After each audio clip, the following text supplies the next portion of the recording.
Om Nithyananda Paramashivoham. Om Nithyananda Paramashivoham.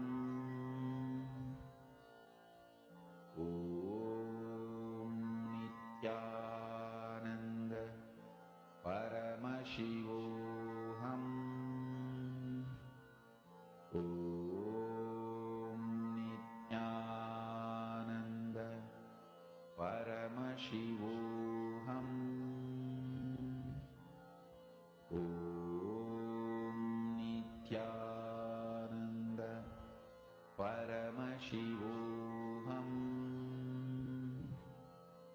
Om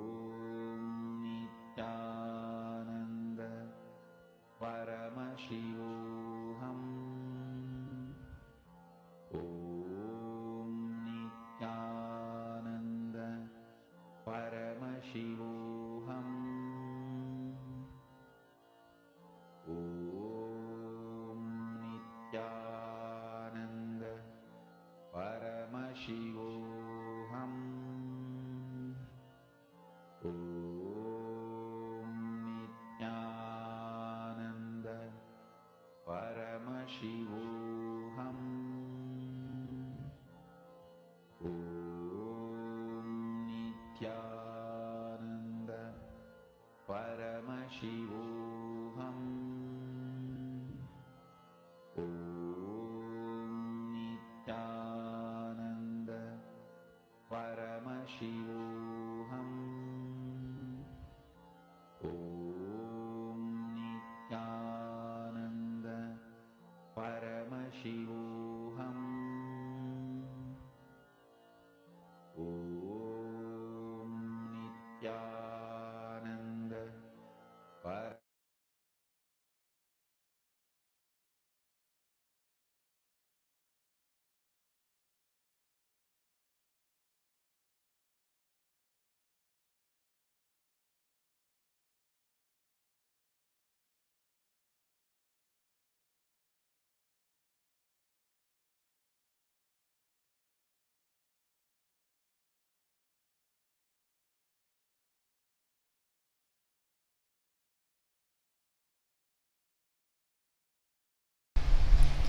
Whether the inner world success or the outer world success, whether Jivan Mukti, living enlightenment, or the outer world success, power, money, whatever you want, happens with one master key: will persistence. Listen, not willpower. Willpower means you try to make a will few times. My health should be like this, my life should be like this, my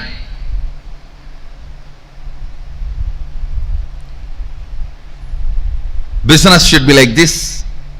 You make few will with the clear idea it is not going to be successful, and when that fails you think, oh, it is not for me, this is not for me, and you collapse. That is what I call willpower. Actually it is will arrogance. But will persistence means the number of times again and again and again your ability to create the will intensely is will persistence. Your will is made out of the material called persistence. Please understand, water in the Ganga breaks the Himalayas not because of power but because of persistence. Not because of power but because of persistence. whether it is the inner world, enlightenment, or outer world success like money, name and fame, power, health, relationships, whatever you want, inner world or outer world, the master key is will persistence, not willpower. Willpower will always make you feel you are a failure. Will persistence manifests the real willpower and it will make you always successful. Understand? Ganga, the water of the Ganga, neither by its power nor by the objects she carries, she opens the Himalayas. It is just by her persistence she opens Himalayas. Just by her persistence she opens Himalayas. Understand? Will persistence, not willpower. Whenever you use willpower, it has to happen. It has to happen immediately. Always you have the shade. No, if it's not, what will I? It means already you planned for failure. And when it collapses, you are confirming this willpower and all is not going to work for you. You don't have, either you don't have willpower, or you feel that will not work for you, or you will feel that is only for others, or you will feel this much only is me, it may be for others. Only when you know the science, why it works, when it works, and when it does not work, that is the only when you know when it works, when it does not work, why it works, why it does not work, you start living enlightenment. Listen carefully. Will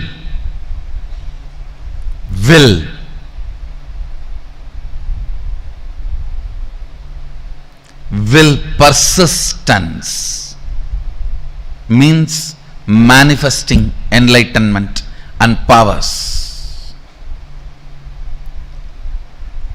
If you decide to persist, that moment power starts manifesting. You don't even need to spend your whole life on persistence. Persistence is your decision without self-doubt. Persistence is your decision to persist. Persistence is your decision to persist and being sure about it. Willpower, when you use just will, you are not sure about you. What will happen if it goes this way or that way? With will persistence, you are sure anyhow how you are going to be. Look at every step in your life. All your patterns of withdrawing from life, all your decisions to withdraw from the life comes from your will arrogant decisions.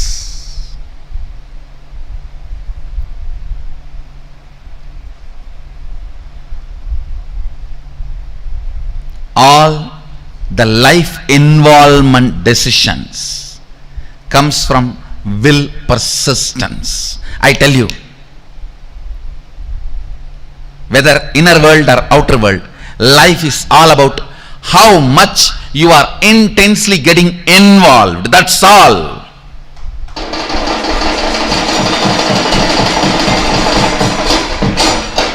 The intensity with which you get involved with the life.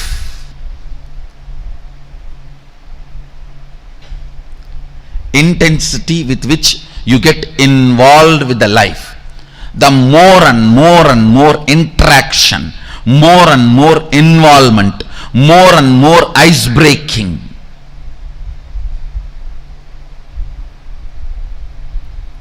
Will persistence is all about life. Life is all about will persistence.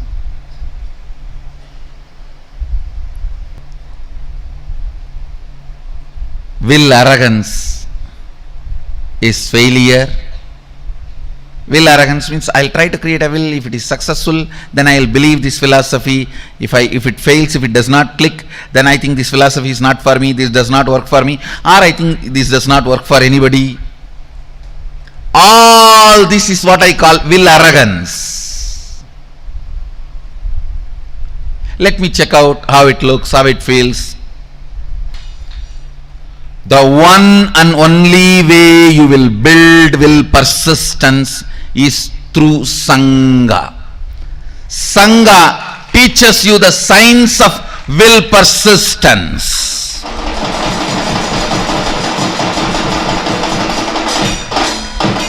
I tell you, stupid are those who say, oh, what is there in building temple outside? God is everywhere. And why do you put all your time, energy, money in all this? I tell you, when you build a temple outside, all the things required for it, creating a Sangha, creating, inspiring people, enriching, causing, everything, teaches you the science of will persistence, and you become enlightened. By the time Sadashiva sits on the temple you built outside, he already is sitting on the temple which you built inside.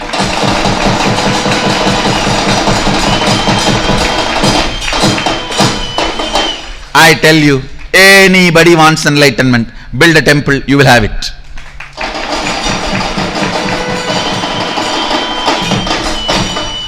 Because building temple is not a joke. You need to work with so many people. So much of involvement with life is required. And I also commit with you guys. Get involved with life. Get involved with Sangha in a very organized, systematic way.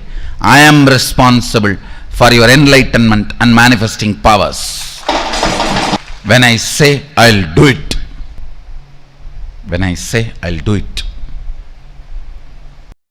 Will persistence does not take time as you think before practicing will persistence. You always think, oh God, will persistence means I have to persist whole life. Actually, your whole life is nothing but the moment you have in your hand. Persist in that few moments you have in your hand. That's all is required.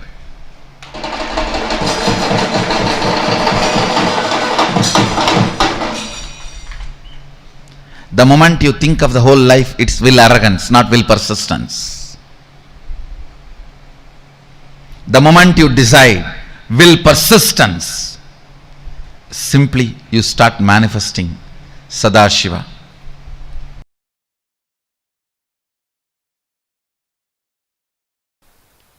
When I say the word will persistence, I do not mean you need to sit for years and years and years. No.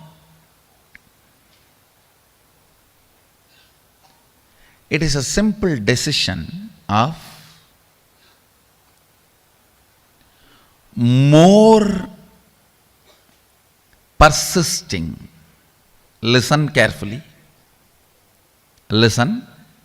This is the essence of the whole session. This is the will persistence means decision not to give up on you. Decision not to give up on your intention to be. Listen.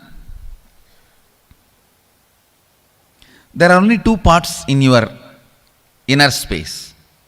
One, will persistence, another one, giving up. Either you give life to the thought current of giving up or to the will persistence. Your decision to give life only to will persistence and not to give life to giving up thought current is all I call will persistence. Listen.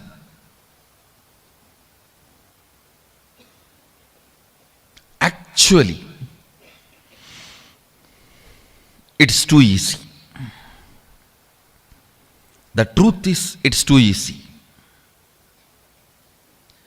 Because you are giving life to giving up thought current, then persistence. Giving up thought current, then persistence. That is when it becomes complicated. It is like you create a terrorist group for some purpose and then you send your army to kill them. You create a terrorist group and then you send your army to kill them. Then world will never have peace. In your inner space, you do the same political game. For right or wrong reasons. For good or bad. You support giving up pattern. You cherish sometime without even you knowing. Only when you are about to fail, collapse, you wake up, oh, not this, not this.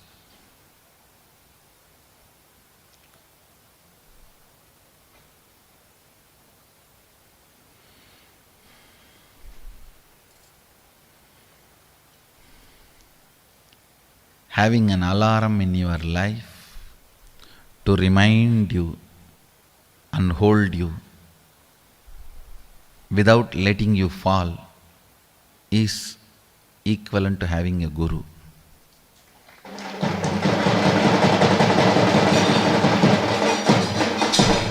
Guru is all about that only. An alarm which rings every day between 8 to 9.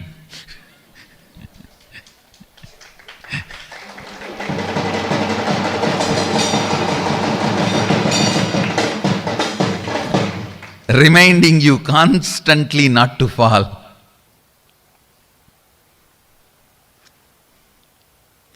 An empower, will persistence, thought current. You never manifest what you desire, you manifest only what you believe. If you think what you desire you are going to manifest, no, you are fool. You don't know the secret of manifestation. What you believe, you are going to manifest. If you believe your willpower is never going to manifest, it is never going to manifest. Your belief, your cognition, your perception, that is only going to become reality. Understand, an important thorn in the flesh need to be removed.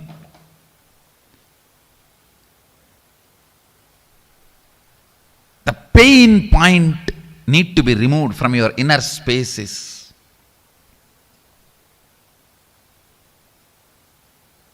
Will, arrogance, failures. All your failures, whether you prayed and did not get. You see, prayer is nothing but making a will.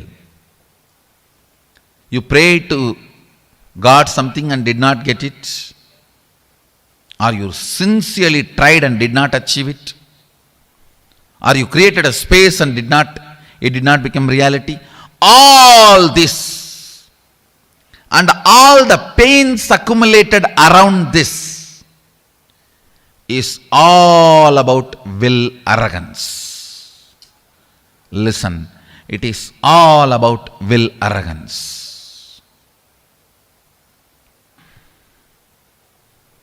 all your failures, whether you failed in your own sadhana, spiritual practice, or you failed in your prayers, you failed in your efforts, you failed in situations, relationships, life, everything is will arrogance.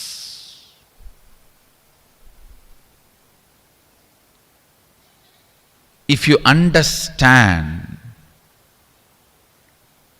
by its nature, will arrogance cannot become reality.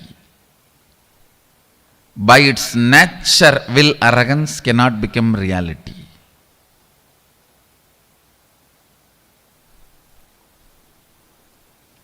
Only will persistence can become reality.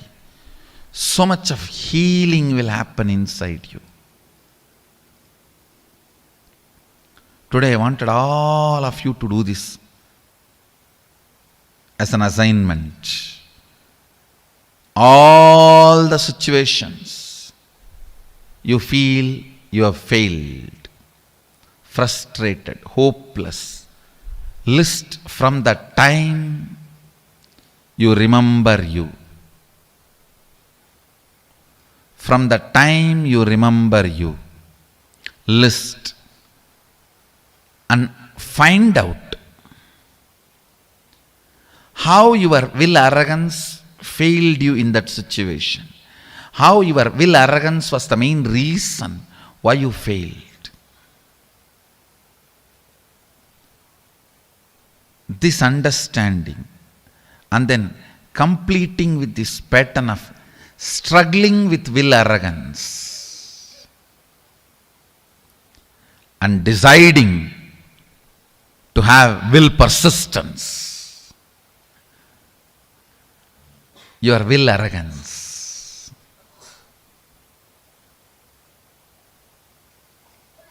is the source of all the pains.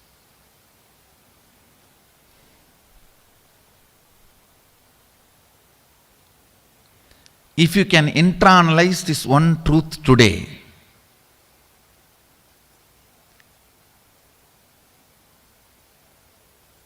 tons of past sufferings will be healed in you. I wanted all of you to do this as an assignment today. From the time you remember, you write down all the failures, frustrations, hopelessness, situations when you collapsed, when you gave up, when you felt you have not achieved what you want, you felt loss, whether it is personal, health, professional, career, life, prayers, spiritual, anywhere. Pen down all the failures and analyze each one. How the will arrogance collapses you, fails you.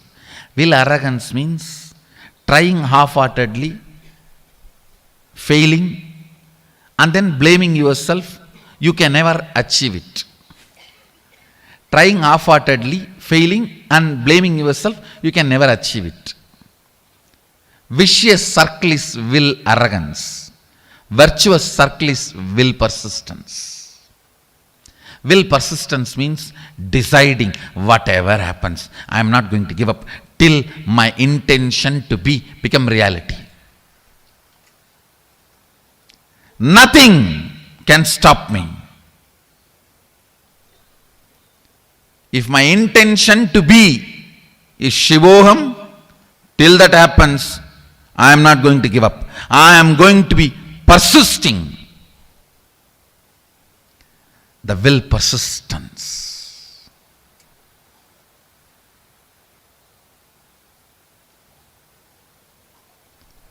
Whatever may be your intention to be, the moment you decide, will persistence,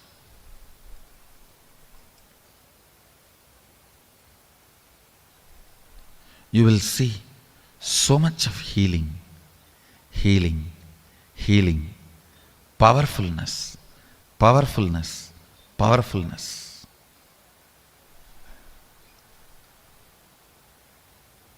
Your own voice sitting inside you and constantly teasing you, pulling you down, disrespecting you, abusing you, will just melt down.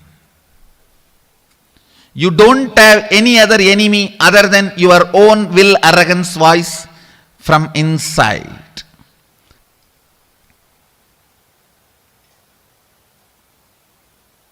Today do this assignment. This ironing out will heal you so much. You will be ready to manifest all the experiences and powers of Sadashiva.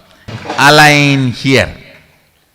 Start this assignment today. Start this assignment today. To complete with all the pains, ideas, neurological, psychological, physiological, physical, hormonal ups and downs you generated in you, which goes on trying to make you believe falsely that you are not your intention to be. Complete all of that. After finishing the assignment, you will simply understand it is just dash dash dumped on you by your will arrogant lifestyle. Actually, I want you to do the assignment here. Sit here, and after this session, do the assignment. I'll help you complete here.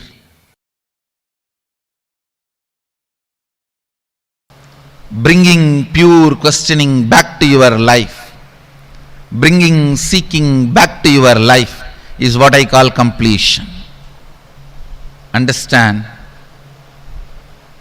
It happens only by will persistence, not by willpower. Sometimes people come and tell me, oh, 10 years I had persistence. No, you had willpower. Persistence never brings you tiredness and boredom. You never had persistence. It was always will, arrogance fighting and failing. Will, arrogance fighting and failing. That is why you are feeling tired and bored. That is not persistence. That is will, arrogance. You need to have right idea about your past. Only then you will make right decision about your future. Many times, the tug of war which you continue to have with your will arrogance, you call it as will persistence. No. Will persistence is different. Will arrogance is different. In will arrogance, every time you only fall into powerlessness and repeat the same stupid cycle. In will persistence, every time you are one step ahead. You are one step ahead. You are one step ahead. So you will never be bored. You will never be tired. Tiredness and boredom is the quality of will arrogance, not the quality of will persistence. Will persistence never brings powerlessness about you or about others. Will arrogance always brings tiredness, anger towards you and others. Will arrogance is different. Will persistence is different.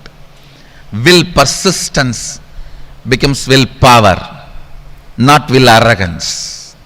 Will arrogance becomes only will failure. Will persistence becomes will power. Will arrogance becomes only will failure. Will persistence suddenly makes you young and you start from the beginning. Come on, start 1, 2, 3.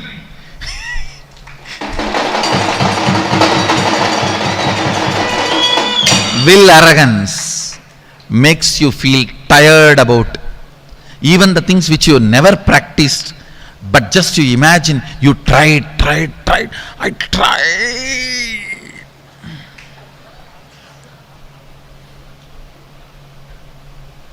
It means you just need kadka pudi. I tried, it is not coming. Will arrogance is different. Will persistence is different. Persist.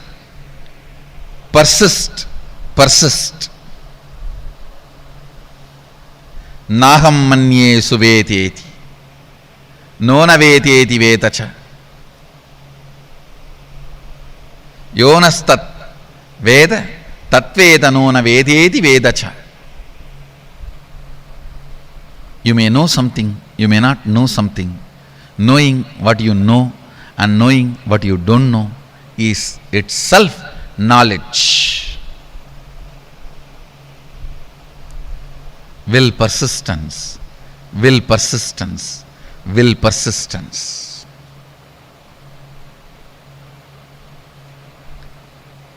Nothing else need to be done in the world. Just the will persistence will awaken you to you, will raise you to you, will make you realize you to you. Naham manye suvedeti nona vedeti vedacha yonastat vedatat veda nona vedeti vedacha. More and more things you embody, more and more you will know. More and more will persistence happens. More and more will arrogance gets completed. That's all is the essence of life. That's all is the essence of life.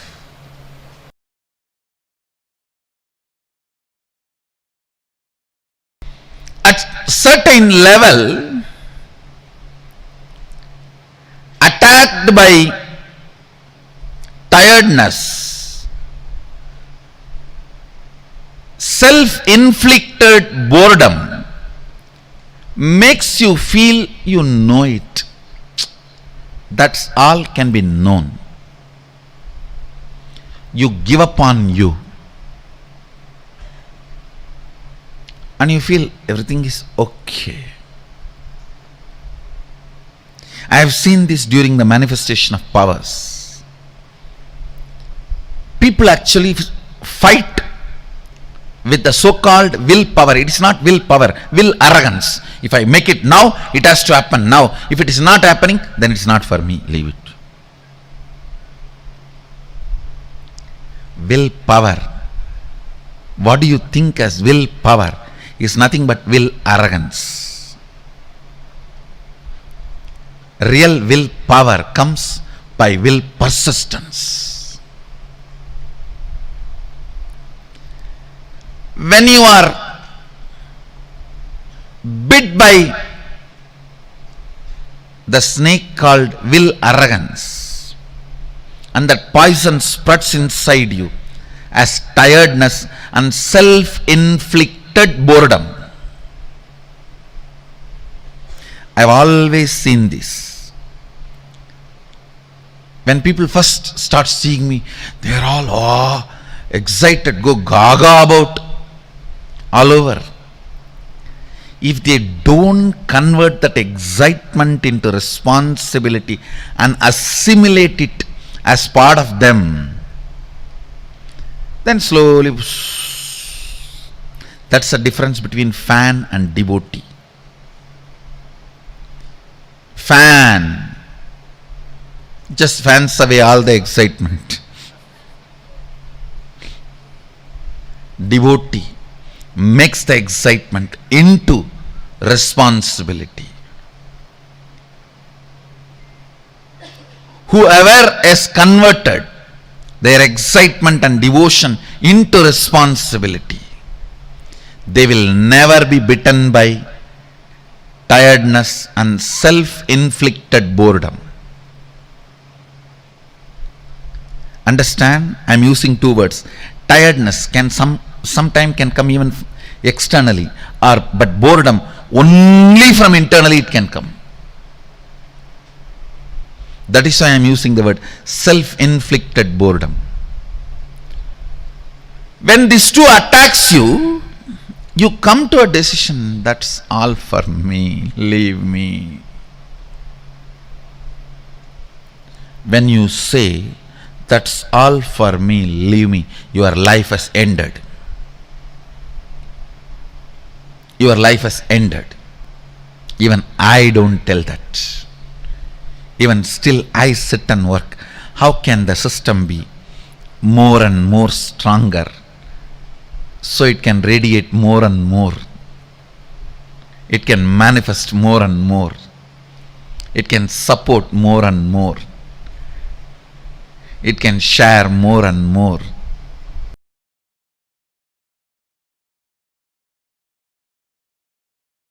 Intense will persistence raises you from your Jakrat, wakeful state, to awakened state, from awakened state to alive state. There are 5 states of consciousness. Waking state, which all of you are now in. Above this state is awakened state, Turiya. Alive state, Turiya Atita.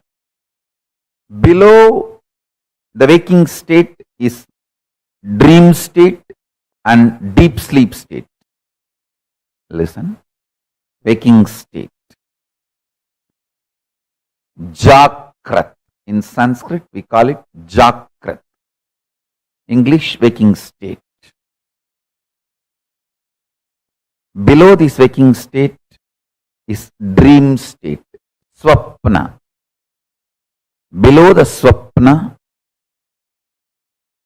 deep sleep state, Sushupti. Sushupti, deep sleep. Swapna, dream. Jakrat, waking state. Turiya, awakened state. Turiya Atita, alive state. These 5 layers are 5 levels of states of your consciousness.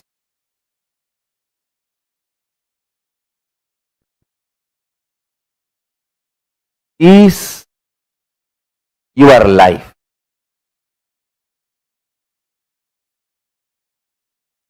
Intensity, intensely awakened state,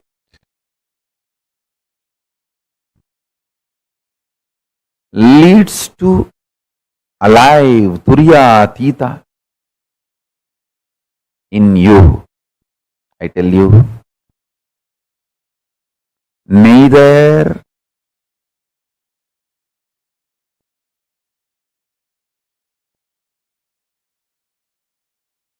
what you consider as external achievements, nor the external capabilities can define you. They can all be one of your glories, like one ornament, but they cannot be the definition of you. Definition of you is in which state you feel cute about you. Do you feel very cute about you sleeping all the time? Or do you feel very cute about your dream state? Do you feel very cute about your waking state? Or do you feel very cute about your awakened state? Or do you feel very cute about your alive, all powerful state? In which state you feel very cute about you all matters. Stop wasting your energy in making others feel cute about you. Understand, the whole world is stupid, dash, dash, dash, frustrated, beep, beep, beep, beep, beep, beep, beep, beep. Understand? Nobody feels cute even about themselves. Why will they feel cute about you? Just dump the shit of putting your energy and attention, time, treasure, talent in making others feel cute about you. Pooh.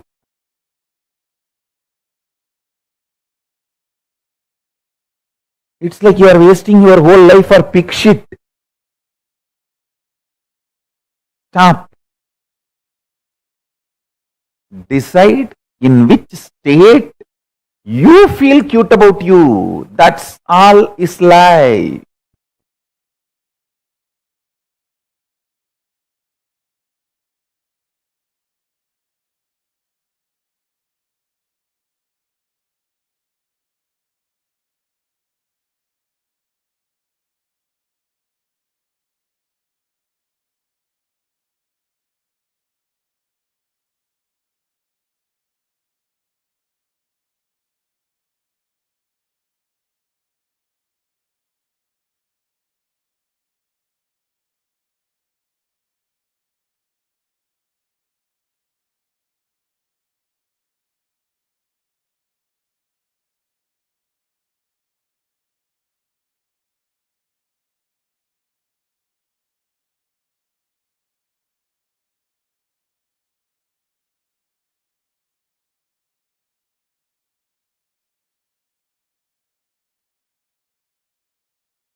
Will persistence is more powerful than force.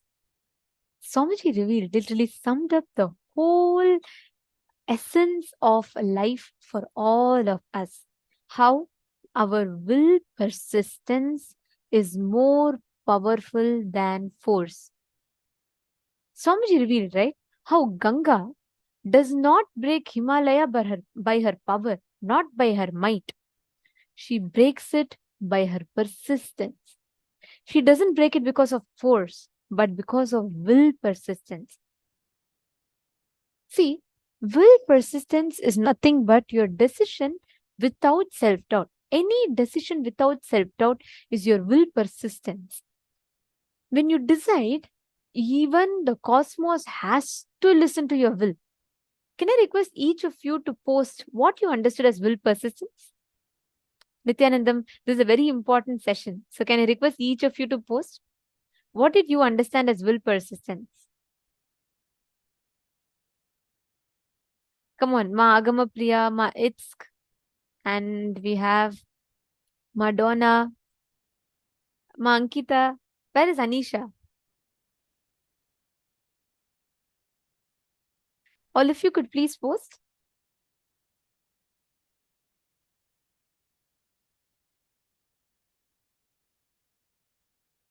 What is will persistence according to you? What do you understand as will persistence? Because it is important that we cognize this truth. The way you see life, the way you perceive, cognize, experience life, it changes completely simply just by your understanding, just by you cognizing will persistence. You understanding the principle of will persistence, you can win the whole game of life. Ma Vimla is saying the ability to remain focused and sustain a goal without giving into incompletions. Beautiful. More than that, Ma, will persistence is your ability to take decisions without self-doubt. It doesn't even mean you have to keep doing. Of course, one of the meaning is that. But it is not about the action, but about the thought current. Means, for example, let's say the first time you're stepping into your putting a startup, you have the will, like you have such a strong desire to become a millionaire. Even after 10 times you fail, the intention to be a millionaire should be the same, as strong as how it was in the beginning. Your intention not getting impacted by the ups and downs of life is will persistence. Means whether you can fail 10 times, but your intention should be as strong as it was the first time. You may not be able to manifest everything correctly the very first time, but your intention, your ability to decide, your decision-making mechanism should be with the same strength as you did the first time. That is will persistence. Most of the times, we beat up our individual self without understanding, without experiencing, cognizing what is the exact situation, what is the exact reality in front of us. We're so busy with our own assumptions of reality, and we operate in life out of that. Catching yourself from that and operating with the right powerful cognition is will persistence. Catching it? Yes, ma forum limaye. That's right. When you're not tired by life, you're will persistent. Which means, let's say you have the intention to be Sarvajñapita Yajaman. You may try 10 times, you may not manifest a single penny, but even 5 years later, your intention should have the same vigor and strength. Without giving up, without letting the incompletion of, oh, all these years I tried, so it's not really happening. So let's see, if I can do, I will do. That is not will persistence. Your intention, the strength of your intention, not changing based on situation, is will persistence. This one truth that Swamiji has revealed, will persistence is made of bliss material. Only happy people can be successful people. If you are sad and depressed in life, you can never be successful. Sick, depressed, sad people can never be successful in life. Sickness is not physical sickness, your mental sickness. There are so many people who will have physical disabilities, but they have achieved amazing feats in their life. How? It is not about the physical sickness. It is about the mental sickness. Means many people have all the things needed in life. They have wealth, they have time, they have knowledge. But just because their inner space is not ready to take on responsibility, they skip taking responsibility. See, will arrogance and will persistence have different qualities. You will see many times the decisions that we make in life are out of will arrogance, not will persistence. Like, for example, tiredness is will arrogance, youthfulness is will persistence, boredom is will arrogance, energy to restart, to manifest, to claim, manifest reality whenever you want is will persistence. Powerlessness and self-doubt about yourself is will arrogance. Powerfulness and you're experiencing completion with yourself and others is will persistence. Anger towards self is will arrogance. Immense love towards self and life is will persistence. Now, I request each of you to take a few minutes and you're going to be writing down all the situations in life where you took a decision. Let's say you decided, this time I really want to be successful in business. You take a step, but you felt frustrated because the business never took off well. Take a few minutes, write down all failures that you experience in life. You can just do it for yourself. Please write it down. You don't even need to show or post it in the chat.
slowly relax. With that declaration of will persistence, now with the same space, we are going to be entering into the power manifestation session. For the power manifestation today, in this round, we are going to be doing the power of bringing rain. Literally, just by your will, just by connecting to Paramashiva, you can make the heavens shower. This whole science is about recognizing each and every element of nature as an independent intelligence. We are not seeing the rain as even a natural phenomenon or just a process of nature. We are recognizing that the independent intelligence, the Devata, the deity behind that, connecting to that higher existence of us to make the nature function as we wish. The most important part is none of this can imbalance nature. By doing power manifestation with the whole universe, with the nature, we can never imbalance nature. Because by connecting in with the third eye, by doing the whole power manifestation itself, you are becoming one with that natural flow, dharma of life. The way we are going to be manifesting it is by holding that intense will persistence. Actually, this power of bringing rain is a very popular one within the Gurukul, the Balasans. Literally, it would be very casual. We would be in our class. If our classes get over, we would be able to play in the rain. But it would start raining about an hour before our classes get over. So then immediately we would just say, "Oh, Varuna Deva, Indra Deva, please, 1 hour delay, we need to go play. We want to come and play in the rain with you. But we are in the middle of class." And that instant it will stop showering.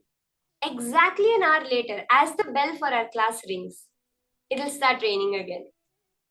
So that was the way we connect with nature when you're in that space of oneness with the whole. All manifestation happens so simply. Let us see the pramanas, the Shastra pramana, for this power of bringing down the rain. All these pramanas are direct revelations from Paramashiva himself for giving us the clear-cut science how to manifest powers.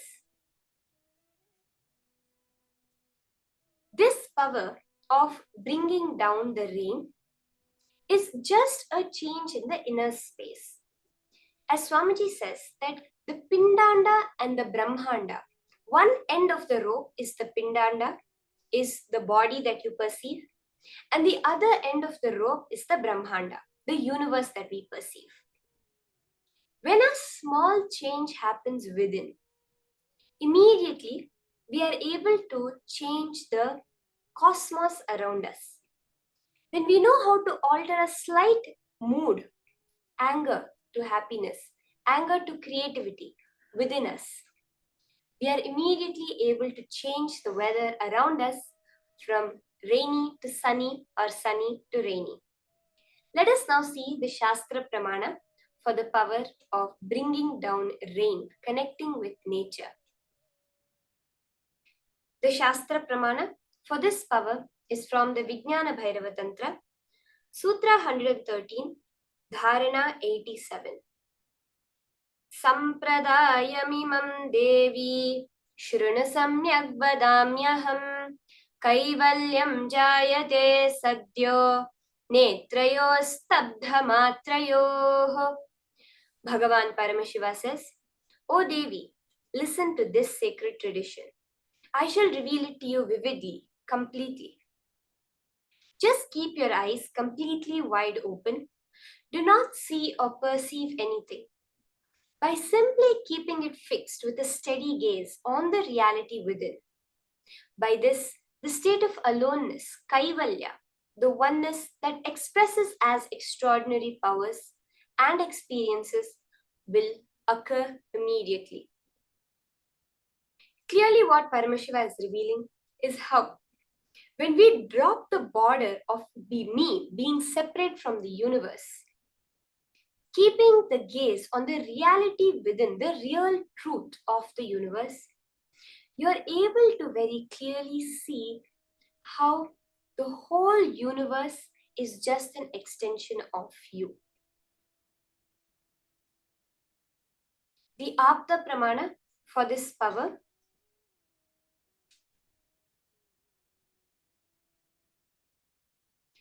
we see very clearly from the life of Savitri, which Swamiji will be narrating to us now.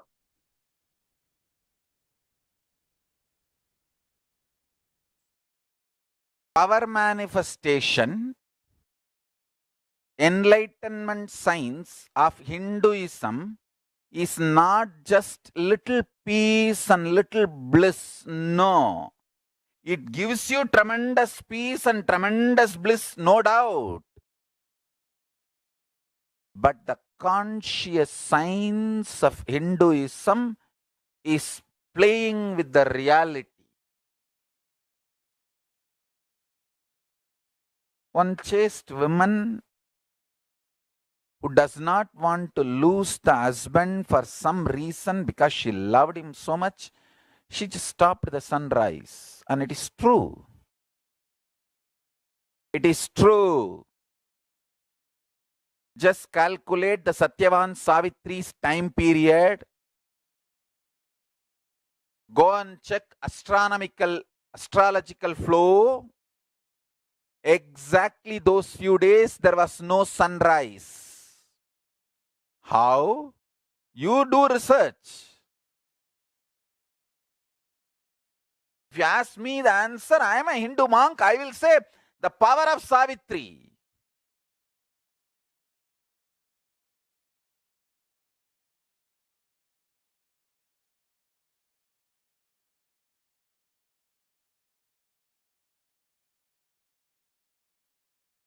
You can try to find out whether there was any huge dust cloud formed between earth and sun, so the sun rays did not reach the earth. Whatever, you do all that research.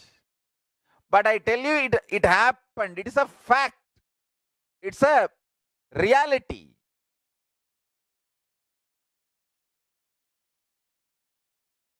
Savitri was able to stop the sun rays falling on the planet Earth for few days. Chastity.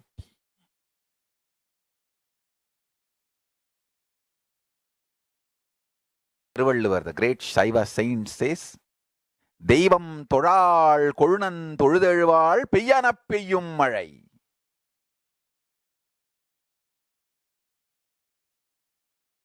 Thoral means not worshipping, no need to be worshipping. It means she experiences husband as God so strongly. She is connected with the Paramashiva component of her husband, the conscious component of her husband. She does not feel the need to worship any other god separately. That kind of a strong, chaste woman, Peyyana Peyyum Mazhai. When she says shower, rain showers, nature listens.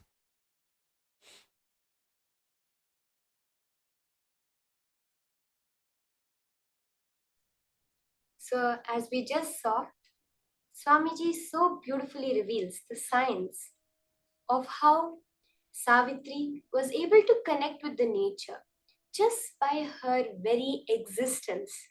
The one command she gave, the sun did not rise.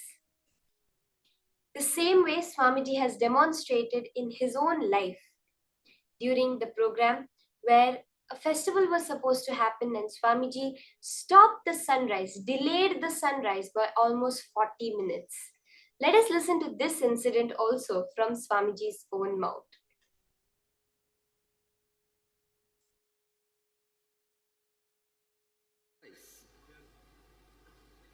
I don't know how many of you today observed. I got a little late for the Dvajarohanam. It is supposed to be 6:40 to 7. I told the son, don't come out till I finish the Dvajarohanam. And today, 40 minutes sunrise late. See the Biddi sunrise time today. See, there's a Google thing, there's a website where the sunrise time is supposed to be time and actual time is recorded. Today will be 40 minutes late.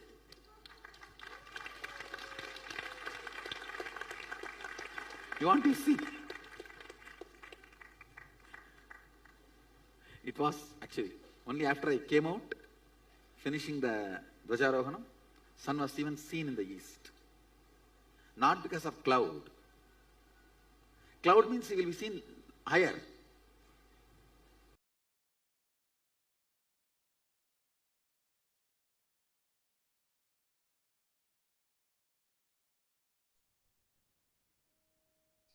This is the power that all of us are going to be experiencing right now. So I want to request all of you, all you're going to do is choose a particular place. So choose a place that does not have a prediction for rain right now. So let's say you're going to make it rain today. So choose a place that does not have any forecast for rain by any weather forecasting thing and any weather forecasting website, and you're going to be creating rain in that place. You can do it in the place you are right now, or you can connect to another place. All we are going to do is connect to Swamiji in that intense space of oneness. Swamiji says that all power manifestation comes not from manipulation, which we could understand as willpower that Swamiji explained. You do it just with the idea of, okay, 2 times it didn't happen means it's not possible for me. Do it from the space of will persistence, which is oneness with everything around you. Swamiji has said that it will happen, so it has to happen. It is happening, whether I'm seeing it or not. Okay? So are we all ready to get into the power manifestation? Start with opening up the AccuWeather website. You can go to www.accuweather.com and type in a certain country. You can take a screenshot of the screen with the current weather prediction, weather forecast. So if at all you have chosen a place where it happens to be raining right now, you could stop the rain also. But for this round, let us do it with bringing rain. So choose a country that does not have a weather forecast. If you have a friend or someone you know living there, you could even ask them to take a picture outside their window to make it even more verifiable and such that you really see, oh my God, oh my Paramashiva, the manifestation is really happening. Okay? So choose the country, take a screenshot of the weather prediction for that area. Sit, intensely connect to Swamiji in the space of oneness, as Paramashiva revealed in the Shastra Pramana. Let your gaze and your mind be completely steady within your inner space. That is the space of unclutching, where there is no external or internal happenings affecting you.